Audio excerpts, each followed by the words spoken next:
Hello दोस्तों, welcome back to the channel. मेरा नाम है मयूक, आप देख रहे हैं चैलेंजिंग लाइफ। आप सबका बहुत बहुत स्वागत है हमारे इस चैनल पे।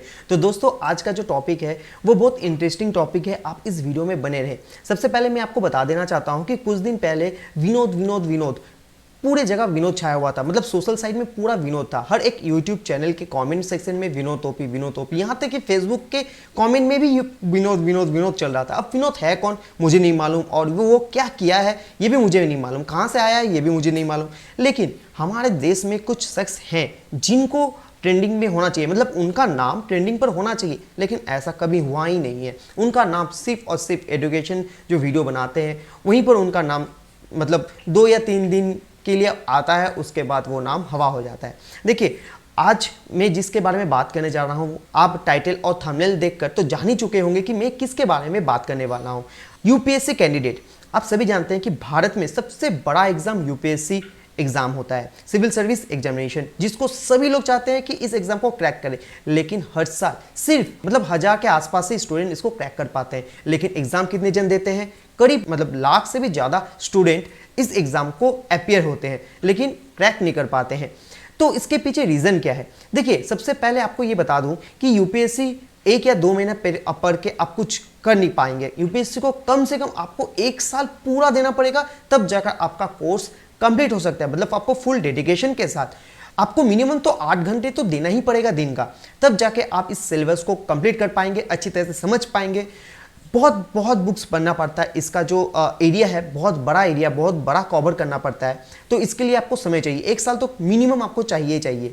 तो इनमें से कुछ जन हैं, मैं सबके बारे में बात नहीं करने वाला हूं क्योंकि आप सभी जानते हैं कि वीडियो बहुत बड़ा हो जाएगा। तो मैं जिनके बारे में बात करूंगा वो है यूपीएससी के टॉप 10, और कुछ 2-4 जन हैं जिनके बारे में अंतिम में बात करेंगे। देखिए, टॉप 10 में कौन कौन है पहले हम ये देख लेते हैं। ओके, सबसे पहले मैं उन सभी यूपीएससी कैंडिडेट के बारे में बात करना चाहता हूं जिन्होंने इस एग्जाम को क्रैक किए हैं। उन सभी को मेरे तरफ से ओपी, क्योंकि इस एग्जाम को पास करने के लिए बहुत ही मेहनत करना पड़ता है।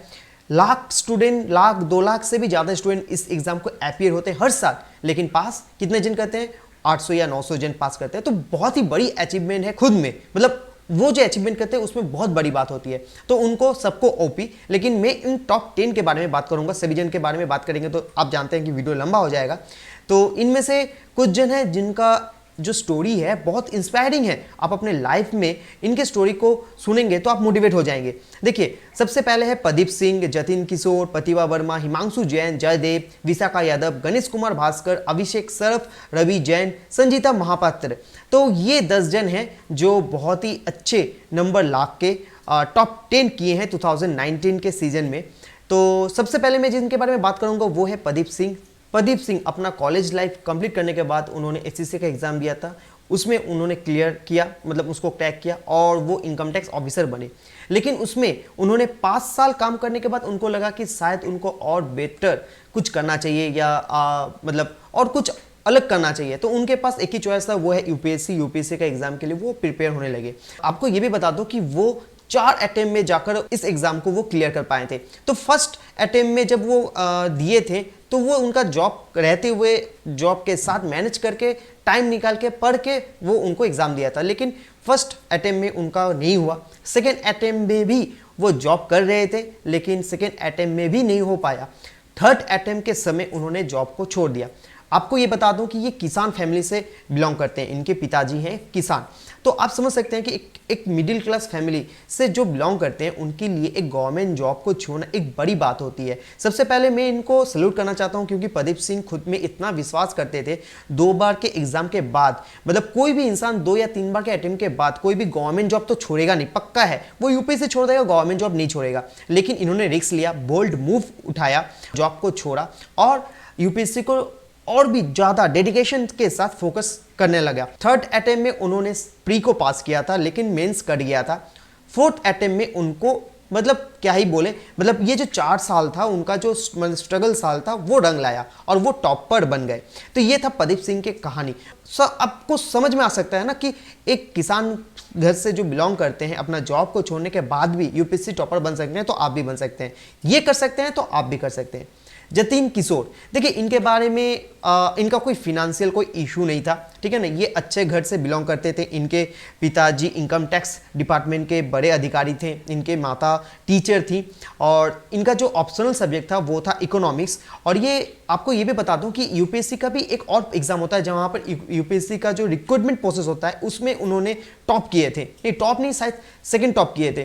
तो ये अच्छे थे और ये भी मेहनत किए, इन्होंने भी 2 अटेम्प्ट में क्लियर किए। प्रतिभा वर्मा के बारे में हम आपको बताएं कि वो आईआईटी दिल्ली से अपना ग्रेजुएशन कंप्लीट किया। 1 साल उन्होंने जॉब किया, उसके बाद उनको लगा कि शायद यूपीएससी का एग्ज़ाम उनको देना चाहिए, तो वो अपने जॉब को छोड़ दिया। वो करीब 3rd अटेम्प्ट में यूपीएससी का क्लियर किया। 1st अटेम्प्ट में वो फेल नहीं, क्रैक नहीं कर पाए। 2nd अटेम्प्ट में क्रैक किए थे तो 489 रैंक लाए थे और वो आईआरएस के डिपार्टमेंट में उनको मिला था, लेकिन वो उनको नहीं लिया। उन्होंने 3rd अटेम्प्ट उनको लगा कि एक बार और कोशिश करके देखना चाहिए, तो 3rd अटेम्प्ट लिया, उसमें उन्होंने 3rd रैंक प्राप्त किया।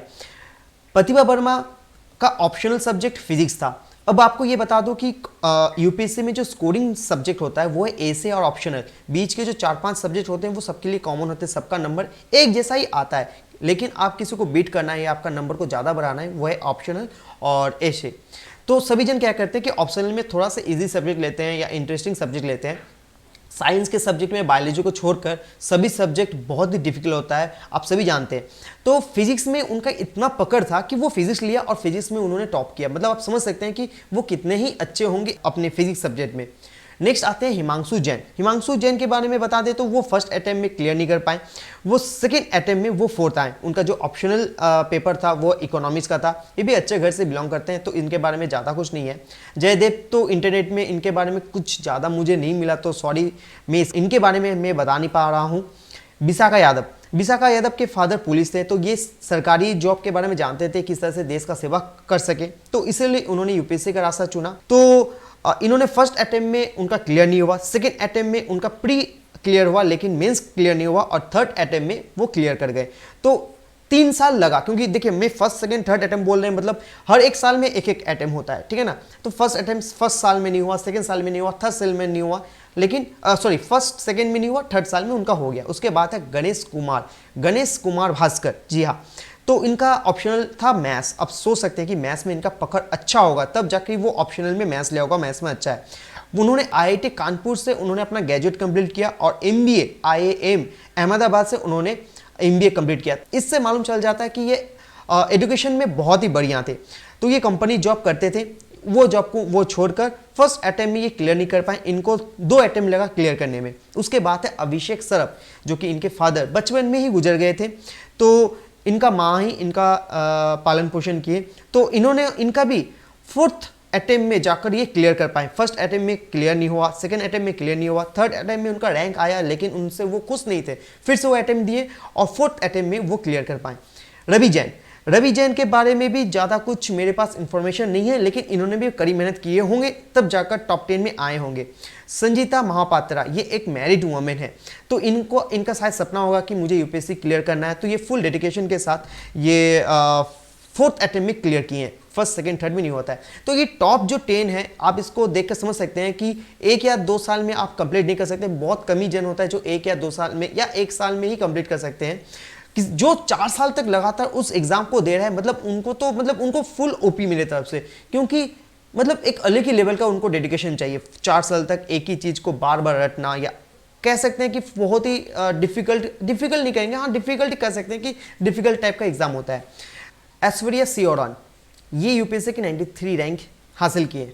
मैं इनके बारे में क्यों बता रहा हूँ, आपको बता दूं कि ये पहली मॉडलर थी, मतलब ये मॉडलिंग करती थी। 2016 के मिस इंडिया के टॉप 10 के फाइनलिस्ट रह चुकी है। मतलब आप समझ सकते हैं कि वो अपना जो कैरियर है वो फुल ग्लैमर जो वर्ल्ड होता है उसमें दे रही थी, लेकिन उससे दूर दूर तक कोई भी नाता नहीं था यूपीएससी का। यूपीएससी के एग्जाम को क्रैक किया, वो भी 1st चांस में, और वो कितना रैंक लाई है 93। मतलब ये एक इंस्पायरिंग कर देने वाला आपके पास ये है कि आप जो भी किसी भी फील्ड से क्यों ना हो, आप यदि डेडिकेट होते हैं, आप यदि ठान लेते हैं कि आपको ये करना है, तो आप कर सकते हैं, आपको कोई रोक ही नहीं सकता यदि आप ठान ले तो। ऐश्वर्या सियोरन कहती हैं कि उनका जो मॉडलिंग लाइफ था वो उनका मॉम का ड्रीम था, तो वो अपने मॉम का पहले ड्रीम को फुलफिल किया, और यूपीएससी का जो एग्जाम है वो उनका ड्रीम था, तो वो अपना ड्रीम को बाद में पूरा किया। पहले तो वो मॉडलिंग का लाइफ को पहले जी लिया अपनी मम्मी के कारण, उसके बाद वो यूपीएससी में आया। तो सोच सकते हैं कि कितना मतलब मोटिवेट और इंस्पायर कर देने वाला स्टोरी है। वो कहती हैं कि उनका 3 ही फंडा था जब यूपीएससी एग्जाम दे रहे थे। तो सबसे पहले आपको सोशल साइट से पूरा कट हो जाना होगा। आप सोशल साइट में रह ही नहीं सकते क्योंकि बहुत एडिक्टेड होता है। सिर्फ और सिर्फ उनका फोकस था कि हमको यूपीएससी को क्रैक करना है, मतलब एनीवे किसी भी हाल में उनको क्रैक करना है। तो सब कुछ को छोड़ दिया। उसके बाद उनका 3 फंडा था, 10 आवर्स पढ़ो, 8 आवर्स सो, 6 आवर्स बाकी बचता है, उसमें आपको जो मर्जी आप वो करो। बस ये 3 फंडे में वो जी रही थी और आज देखिए वो किस स्थान पर हैं। इतना बड़ा अचीवमेंट उन्होंने हासिल किया। एक छोटी छोटी बातों को त्याग करने के बाद, मतलब छोटी छोटी सैक्रिफाइस के कारण आज वो इस जगह पर है। नेक्स्ट स्टोरी भी बहुत ही इंस्पायर कर देने वाली स्टोरी है। तो नेक्स्ट की तरफ बढ़ते हैं। ये एक और प्रदीप सिंह है। तो मैं इसके बारे में पहले बता दूं कि ये 2018 में पहले से यूपीएससी का जो रैंक है, यूपीएससी को क्रैक कर चुके हैं। उनका 93 रैंक आ चुका था, लेकिन एक रैंक के कारण, मतलब शायद 92 तक आईएएस ऑफिसर के लिए सिलेक्ट किए गए थे, बाकी को नहीं करवाया गया था। तो उनको मिला था इंडियन रेवेन्यू सर्विस में, लेकिन वो उनसे शायद खुश नहीं होंगे, उनको चाहिए था आईएएस। तो उन्होंने क्या किया कि एक साल फिर से तैयारी किया। तैयारी करने के बाद 2019 में उनका 26th रैंक आया। इनका स्टोरी बहुत ही इंटरेस्टिंग है और बहुत ही मोटिवेट कर देने वाला है। तो पहले मैं आपको ये बता दूं कि प्रदीप सिंह के जो फादर थे वो एक पेट्रोल स्टेशन में काम करते थे, पेट्रोल पंप में काम करते थे। इनको पढ़ाई लिखाई के कारण, इनको पढ़ाने के लिए, मतलब यूपीएससी में थोड़ा सा आपको पैसा लगता है, खर्च होता है, बहुत सारे पैसा लगता है जब यदि आप किसी ट्यूशन व किसी कोचिंग सेंटर में यदि आप जाते हैं। तो उन्होंने अपना जो एक मिडिल क्लास फैमिली का अपना घर, सब कुछ होता है, उस घर को उनके फादर ने बेच दिया और पूरा का पूरा पैसा उनके ऊपर लगा दिया कि चलो तुम पढ़ लो, ठीक है ना। अब ये लड़का इतना समझदार था, इतना ब्रिलियंट था कि वो जानते थे कि अब सब कुछ उनके ऊपर है, उनके ऊपर दाव लगाया गया है। तो उन्होंने कड़ी मेहनत किया, बहुत मेहनत किया, बहुत। तब जाकर 2018 में उन्होंने 93 रैंक हासिल किए थे, लेकिन उससे वो सेटिस्फाइड नहीं थे। तो उन्होंने फिर से कोशिश किया और 2019 में 26th रैंक लाए। तो ये बहुत ही इंस्पायरिंग कर देने वाला स्टोरी है इसका। ये मिडिल क्लास फैमिली से बिलोंग करते हैं जहाँ पर उनके पास पैसा नहीं था, लेकिन इनका जो, यदि आप स्टोरी इनके ज़ुबान में यदि सुनना चाहते हैं तो यूट्यूब में इनका बहुत सारे वीडियो हैं, आप जाके देख सकते हैं कि इनके लाइफ में बहुत सारे उतार चढ़ाव आए, लेकिन वो एक जगह पर डेडिकेट थे कि मेरे को ये करना है, मुझे यूपीएससी क्लियर करना है। तब जाकर ये यूपीएससी को क्लियर कर पाए हैं। तो आज के वीडियो में इतना ही है। आपको ये वीडियो कैसा लगा आप कमेंट करके बताएं। यदि अच्छा लगा होगा तो लाइक करें, शेयर करें अपने दोस्तों को, ताकि वो भी मोटिवेट हो सके। आप यदि इस वीडियो को यूट्यूब में देख रहे हैं तो प्लीज़ जाकर आप सब्सक्राइब करें और बेल आइकन को जरूर दबाएं। और आप यदि फेसबुक में देख रहे हैं तो फॉलो और लाइक जरूर कर लें। अभी के लिए इतना ही, मिलते हैं अगले वीडियो में। तब तक के लिए जय हिंद, गुड बाय।